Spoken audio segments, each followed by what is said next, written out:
Hey guys, welcome back to my channel. তোমরা দেখছো দি fairy lights. তো এটা হচ্ছে আমাদের থাইল্যান্ড ট্রিপের সেকেন্ড দিন।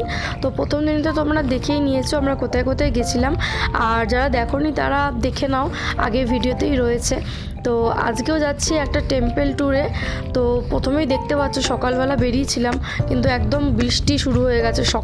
সকালের দিকটা কিন্তু এরকম বৃষ্টি দুদিন পেয়েছিলাম, যদিও তারপর থেকে একদম ওয়েদার ভালো হয়ে গেছিলো, কিন্তু সকালের দিকটা একটু বৃষ্টি হচ্ছিল। আর এই ব্যাংককেই কিন্তু দুদিন একটুখানি বৃষ্টি দেখেছিলাম, তাও মর্নিংয়ের দিকে, আর খুব বেশিক্ষণের জন্য নয়, আবার কিন্তু দুপুরের দিকে ঠিক হয়ে গেছিলো। তো এটা আমরা যেহেতু একটু মর্নিংয়ের দিকেই বেরিয়েছিলাম, কারণ পাটায়া যাওয়ার আছে আজকে আমাদের এখান থেকে, তো সেই জন্য হাতে সময় নিয়ে বেরিয়েছিলাম। তো তাড়াতাড়ি করে ঘুরে আবার আমরা পাটায়ার জন্য রেডি হব। ও আজকে কোথায় যাচ্ছি সেটাই তো তোমাদের বলা হয়নি। প্রথমেই বললাম একটা টেম্পল ট্যুরে যাচ্ছি। তো এটা হচ্ছে ওয়াট ফু টেম্পল। তো ওয়াটারুন, ওয়াট ফু এইসব টেম্পলগুলো কিন্তু থাইল্যান্ডের ব্যাংককে আর কি খুবই ফেমাস। তো আপাতত দেখো বৃষ্টি হচ্ছে আর আমরা নেমে দাঁড়িয়ে রয়েছি, যেতে পারছি না। আর আমরা হোটেল থেকে এই মন্দির পর্যন্ত কিন্তু আমরা এসেছি ক্যাবে করে। আর ক্যাবের যে চালক ছিল খুব ভালো ছিল, আমাদেরকে একটা শেডের তলা দাঁড় করিয়ে দিয়েছিল। তো একটু বৃষ্টিটা কমতে তারপরে কিন্তু আমরা টেম্পলে ঢুকেছি। আর সামনে দেখতে পাবে তোমরা টিকিট কাউন্টার রয়েছে। এই যে দেখো আমার ঠিক পেছনে ডান দিকে, ওটা কিন্তু টিকিট কাউন্টার, ওখান থেকে টিকিট কেটে ঢুকতে হবে।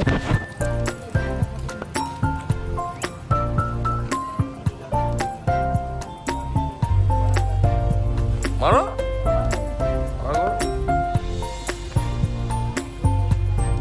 জোরেই মারো।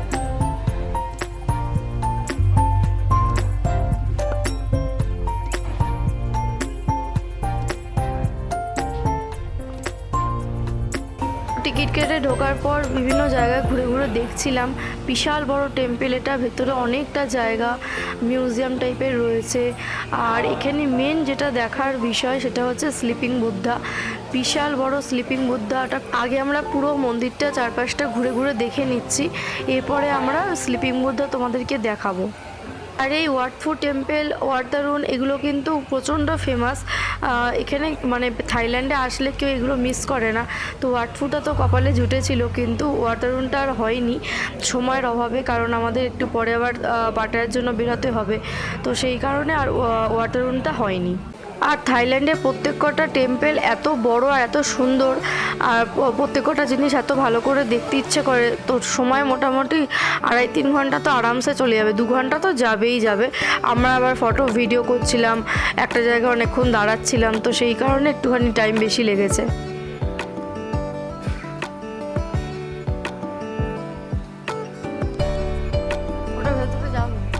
আর বাইরে থেকেই পিলারগুলো দেখাচ্ছি, দেখো কি বিশাল বিশাল লাগছে। একদম নিচ থেকে ওপর পর্যন্ত লম্বা পুরো পিলার উঠে গেছে, আর একদম হোয়াইট কালারের, যা সুন্দর লাগছিল। আর মন্দিরটা ভীষণ উঁচু, তার একটা কারণ আছে, সেটা তোমাদের ভেতরে ঢুকেই দেখাতে পারবো। আর বাইরে থেকে দেখো মন্দিরটা এরকম লাগছিল।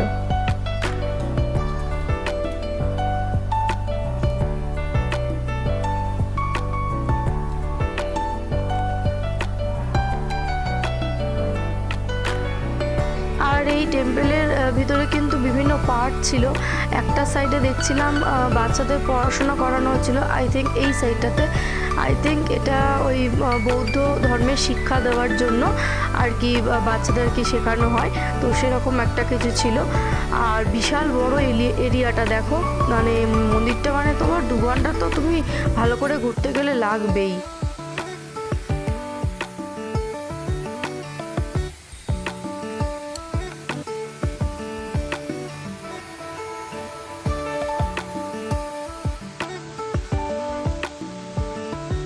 আর দেখো এতক্ষণ ধরে যে একটা ঝর্ণার আওয়াজ পাচ্ছিলে, সেটা ঠিক এখান থেকে আসছিল। আর কি সুন্দর লাগছে, এটা কৃত্রিম ঝর্ণা এখানে একটা তৈরি করা হয়েছে, তো বেশ দারুণ লাগছিল কিন্তু। আর আমরা কিন্তু থাইল্যান্ডে ব্যাংককে এই দুটো মন্দিরই আমরা আর কি কভার করেছি। আগের দিনে দেখিয়েছিলাম তোমাদের হোয়াইট মার্বেল টেম্পল, আর আজকে গেছিলাম এই ওয়াট ফু টেম্পল। আর ওয়াটারুনটা হয়নি সময়ের অভাবে।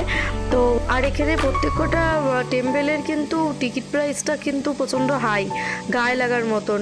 তো যাই হোক, এখানে কিন্তু 500 টাকার উপরে করে পার হেড আর কি। 500 টাকা বলতে ইন্ডিয়ান রুপিসে না, ওটা থাই রুপিসে 500 টাকার টিকিট কিন্তু রয়েছে। এবার তোমরা ইন্ডিয়ান রুপিস ওটাকে কনভার্ট করে নাও। তো পার হেড যদি এত টাকা করে টিকিট প্রাইস হয়, তাহলে সব জায়গায় অত বেশি ঘুরে দেখা সম্ভবও হয় না। তো যাই হোক, আর আমরা যেহেতু ফার্স্ট টাইম এখানে এসেছি, তো কত কি খরচা বা পড়বে, সবে আমাদের ট্যুরটা শুরু হয়েছে ব্যাংকক থেকে। এরপর আবার পাটায়া যাব, তারপর ফুকেট যাওয়ার আছে। তো সেখানেও কি খরচাপাতি হতে পারে না পারে কোনো আইডিয়া ছিল না, যেহেতু ফার্স্ট টাইম। তো সেই কারণে এত টাকার টিকিট কেটে এতগুলো জায়গায় মানে ঘোরাটা একটুখানি চাপের হয়ে যাচ্ছিল। তো আর একটা জায়গা কিন্তু অনেকেই ঘুরতে যায়, সেটা হলো গিয়ে ওই গ্র্যান্ড প্যালেস। তো সেখানে কিন্তু প্রচুর ট্যুরিস্ট যায়। ওটা প্রথমে ভেবেছিলাম যাব, কিন্তু দুটো কারণে আমরা যাইনি।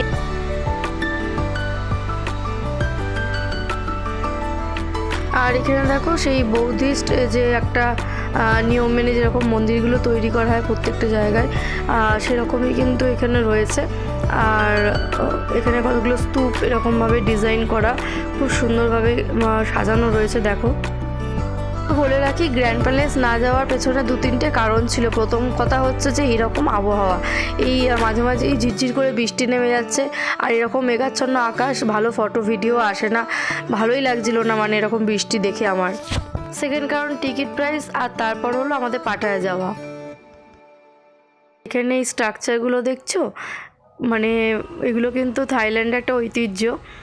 আর দেখো ঢুকে পড়েছি, আর ঢুকে দেখতে পাচ্ছ কত সুন্দর, মানে মন্দিরটার ভেতরটাও এক একটা পার্ট কিন্তু এক এক রকম জিনিস দিয়ে সাজানো। আর এখানে দেখো বৌদ্ধদেবের বিভিন্ন মূর্তি কিন্তু এখানে রয়েছে পরপর সাজানো। এর আগের দিনে যে মন্দিরটায় গেছিলাম সেখানেও কিন্তু এরকম ধরনের মূর্তি আমরা দেখতে পেয়েছিলাম। তো এখানেও সেম, তবে এখানে মূর্তিগুলো সবই গোল্ডেন কালারের। গ্র্যান্ড প্যালেসও কিন্তু ওই 500 বাতের ওপরে পার হেড টিকিট প্রাইস আছে। এবার তোমরা কনভার্ট করে নাও ইন্ডিয়ান রুপিসে। তো যাই হোক, আমরা কিন্তু মন্দিরগুলো যথেষ্ট ভালো করেই কভার করেছি, যে দুটো দেখেছি খুব ভালো করে দেখেছি অনেকটা সময় নিয়ে। আর প্রত্যেকটা মন্দিরে কিন্তু স্ট্রাকচার প্রায় একই রকমের, মানে একই ধাঁচে তৈরি হয়, যেরকম আর কি বৌদ্ধ মন্দিরগুলো, বৌদ্ধ স্তূপ। তো সেরকম ধরনেরই কিন্তু প্রত্যেকটা মন্দিরে কিন্তু একই আদল রয়েছে। ওয়াতফুতে আসার মেন কারণই হচ্ছে স্লিপিং বুদ্ধা দেখা, যেটা তোমরা একটু পরেই দেখতে পাবে। আর দূরে দেখো আকাশটা একদম কালো হয়ে রয়েছে সকালের দিকটা, কিন্তু দুপুরের দিকে দেখলে কেউ বলবেই না সকালের দিকে এরকম বৃষ্টি হচ্ছিল। তো আমরা কিন্তু লাস্টের দিকে আর বৃষ্টি পাইনি, প্রথম দিকেই যাওয়ার পর একটু একটু ফোঁটা ফোঁটা পড়ছিল, কিন্তু ঘুরতে ঘুরতে দেখলাম বৃষ্টি পুরো থেমেই গেছিলো, শুধু আকাশটা কালো হয়েছিল। অনেকেই বিভিন্ন কান্ট্রি থেকে আসে, তারা শুধু থাইল্যান্ডের ব্যাংককটা ঘুরে আর কি চলে যায়, কারণ ব্যাংককে এরকম টেম্পেলে ছড়াছড়ি, প্রচুর টেম্পেল, তো দেখতে গেলে তো অনেক দিন টাইম লাগবেই। তো তারা আসে শুধু ওই টেম্পেল ট্যুরগুলো করে চলে যায়, আর যেটা ব্যাংককের নাইট লাইফ ওইটুকু দেখে। আর আমরা যেহেতু পাটায়া ফুকেট সমস্ত এই একটা প্যাকেজের মধ্যেই রেখেছি, আর হাতে ছুটিও আমার বর খুব কম পেয়েছে, তো সেইগুলো মাথায় রেখে আমাকে হিসাব করে ডেজগুলোকে সিলেক্ট করতে হয়েছে কোথায় কীরকম যাব আর কি। তো সেই অনুযায়ী আমি আর কিন্তু এখানে টাইম দেওয়া যায়নি। আমি ইন্ডিয়া থেকেও দেখেছি অনেক ট্যুর প্যাকেজ কিন্তু রয়েছে, যেটা শুধু ব্যাংককেই ঘোরাবে আর এই টেম্পেল ট্যুরগুলো করাবে, সমস্ত যত টেম্পেল আছে, তো সেটা কিন্তু আলাদা করে একটা প্যাকেজ হয়। এসব প্যাকেজগুলোতে দেখলাম তোমার ব্যাংকক, পাটায়া, ফুকেট তিনটেই রয়েছে, সেগুলোর প্রাইসটাও প্রচণ্ড হাই, প্লাস তোমার দিনগুলো অনেকগুলো লাগে, কারণ ভালো করে ঘুরতে গেলে যতগুলো দিন লাগে, তো সেইগুলো কিন্তু ডেজটা অনেক বেড়ে যাবে, যেটা আমার বর ছুটি পাবে না। তো এত কিছু মাথায় রেখে এই দুটো টেম্পেলই আমি সিলেক্ট করেছিলাম দেখব। তবে ওয়াটারুনটা ভেবেছিলাম দেখব, ওটা আমার ইচ্ছা ছিল, যাই হোক ওটা আর হবে না, কারণ সময়টা হাতে খুবই কম। তো গ্র্যান্ড প্যালেস আমার একদমই ইচ্ছা ছিল না, তো সেটা আমি প্রথম থেকে ভেবে এসেছিলাম, তো ওটা আমি করিনি। তো তোমাদের তো বলতে ভুলেই গেছিলাম, হয়তো তোমাদের মনে এই প্রশ্নটা এসেছে কেন আমরা সাফারি ওয়ার্ল্ড গেলাম না। ব্যাংককে, থাইল্যান্ডে ব্যাংককে কিন্তু সাফারি ওয়ার্ল্ডটা সবাই যায়, তো আমরা ওই সাফারি ওয়ার্ল্ডটা কিন্তু রাখিনি। তার একটা কারণ হচ্ছে আমার বর আর আমার দুজনেরই কোথাও ওরকম বসে থেকে আর সাফারি ওয়ার্ল্ডের ভিডিও তোমাদের আমি যদিও না গিয়ে থাকি তো তাও আমি দিয়ে দেবো, কারণ কোথা থেকে পেয়েছি ভিডিওটা সেটাও বলবো তোমাদের পরে, পার্টের ভিডিওতে দেখতে পাবে। আমি ইন্ডিয়া থেকে থাইল্যান্ডে যাওয়ার সময় যেসব ভিডিওগুলো দেখেছিলাম সেটা দেখে সিলেক্ট করছিলাম যে কোথায় কোথায় ঘুরবো, কোথায় যাব, প্ল্যানিংগুলো যখন করছিলাম তখনই কিন্তু আমি সাফারি ওয়ার্ল্ডটা বাদ দিয়ে দিয়েছি। আর বরকে যখন দেখিয়েছিলাম বাকি ভিডিও, আমি তো ইউটিউবে অনেক দেখেছিলাম ভিডিও সাফারি ওয়ার্ল্ডের, তো বরকেও দেখিয়েছিলাম, ও কিন্তু দেখে একটু বোর ফিল করেছিল, তো সেই কারণে ওর আর আমার পছন্দ হয়নি সাফারি ওয়ার্ল্ড। তো আমাদের সাথে দেখো যদি কোনো ছোট বাচ্চা থাকতো অবশ্যই আমরা যেতাম, কারণ ওটা বাচ্চাদের জন্যই কিন্তু আর কি মাস্ট। তো আমরা এরকম বুড়ো বাচ্চারা সাফারি ওয়ার্ল্ডে গিয়ে কি করব না করব তাই জন্য আর যাইনি। ঘুরতে আরও একটা জায়গায় এসেছি, এটা একটুখানি মিউজিয়াম টাইপের, মানে মন্দির সম্পর্কে বিভিন্ন এখানে তথ্য পেয়ে যাবে, মানে কত সালে তৈরি হয়েছিল, কি বৃত্তান্ত, সমস্ত কিছু এখানে কিন্তু লেখা রয়েছে বোর্ডগুলোতে। তো এখানেও একজন বৌদ্ধ মূর্তি দেখতে পেলাম, তো দেখতে পাচ্ছ পুরো মিউজিয়ামটা।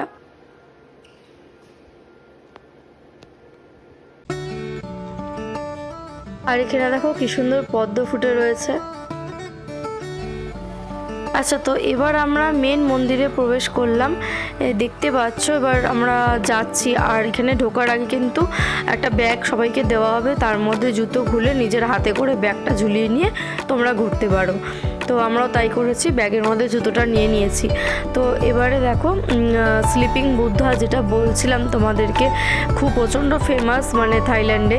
তো দেখতে পাচ্ছ গোল্ডেন কালারের একদম বিশাল আকারের বুদ্ধদেব স্লিপিং অবস্থায় রয়েছেন, তেমন উচ্চতা তেমনি লম্বা, সব দিক থেকেই কিন্তু বিশাল আকার, সেই কারণেই হয়তো মন্দিরটা এত বিশাল।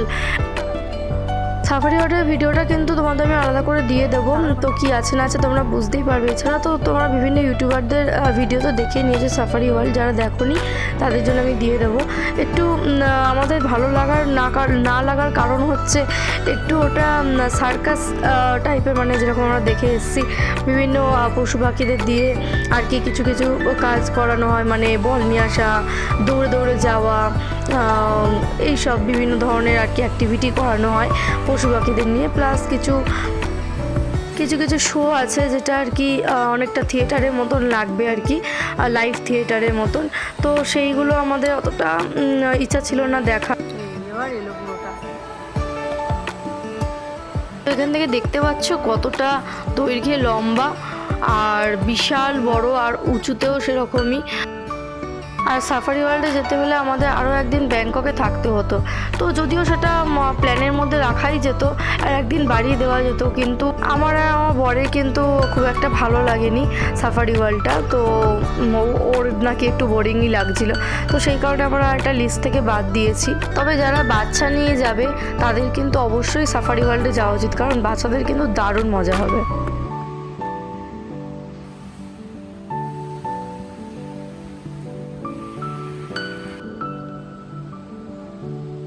তো এই সাইড দিয়ে এবার বেরিয়ে যেতে হবে, তার আগে একটুখানি ব্যাক সাইড দিয়েও আমি একটুখানি ভিডিওটা নেওয়ার চেষ্টা করেছি, ঠিক এই রকম লাগছে।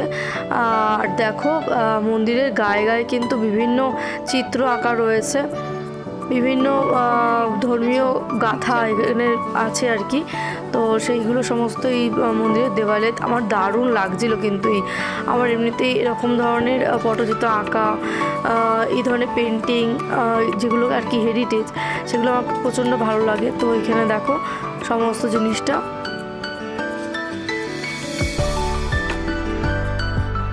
এবার এখান থেকে বেরিয়ে যাচ্ছি, তো বরকে বলে একটুখানি ভিডিও করে দাও এখানে। আর এখানে প্রত্যেকটা দেখছো পিলারের মধ্যেই কিন্তু এরকম কারুকার্য করা রয়েছে।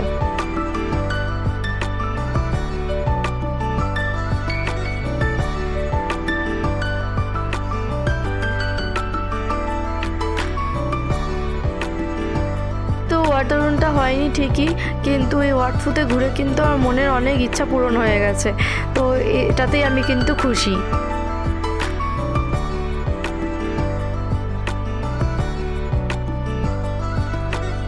চলো টেম্পল ঘোরা শেষ, এবার কিন্তু বেরিয়ে যাওয়ার পালা।